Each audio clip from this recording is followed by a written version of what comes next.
Hey, happy Hopeful Friday to you. I'm out here in the horse pen with old Bob in the background having some fresh spring grass. Starting to get a few bugs around now. I'm seeing his tail flicking around out there. Gonna have to be time to get the fly spray out before too long. I wanted to come by and talk to you guys a little bit about time. I was thinking about that today. I heard a really good quote, and so I just happened to look up how many songs, and I don't know how reliable this site was, but it said how many songs had the word time in their lyrics that were about time, and it said over 500,000. Again, whether that is true or not, I don't really know, but it's if there is that many songs about time, or even one of them was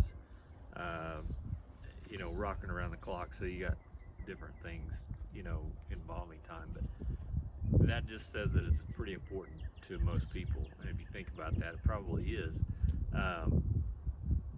One of the things or the quote that I heard that I thought was really good, and I had never really thought about this before, but it said, if you are going to say yes to something, if someone asks you, like, hey, can you help with this, or can you do this, or it doesn't really matter what it is, if you're gonna commit to it, if you're gonna say yes to it, that your yes to that thing is a no to something else. And I thought, well, okay, that's probably not that big of a deal, because you may not be all that busy or whatever it is, but that really doesn't matter, because you've got 24 hours and however many minutes that relates to in a day, and you're using all those, whether you're using them, in my instance, whether it feels productive to me the way I'm using them or not. Like sleeping, I wouldn't say is productive, but go without it for a little while. It's pretty productive. I mean, it's something that we need.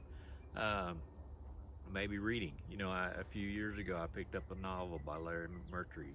I love Lonesome Dove in that series. And I had watched the movies on TV, and I'd never been a reader. Just didn't like to read. I mean, all the way through school, grade school through high school, all my teachers, cover your ears. But I only read one book, and it was a little bitty book, and it had a lot of pictures in it. I hated to read them. I thought it was a total waste of time. And a few years ago, I picked up this novel by Larry McMurtry. It was over 400 pages, but it was something that I was interested in, and I really enjoyed reading it. And so since then, I've been reading like crazy. But if I'm going to say yes to something, maybe it has to come out of my reading time. I have a set time of the day that I like to read. After dinner, instead of turning on the TV, I can open my book and turn the light on. And that's not a big deal if I want to do that. But I just wanted to come by and share that with you today, that anytime that you say yes to one thing, you're saying no to something else of an equal amount of time. And so if you had that blocked off for something, you need to really think about your yeses, and it's pretty easy to give you somewhat of an excuse. If you need an excuse to kind of get out of it, you can just say, I would really like to do that, but I would have to say no to this, and I don't want to say no to this, or I would have to say no to something, and I don't want to say no to something right now.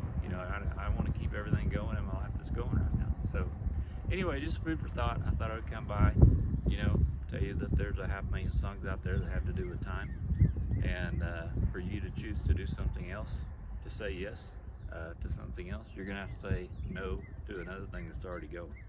So hope you guys have a great weekend. Have a happy, hope-filled Friday, and we'll catch you down the road.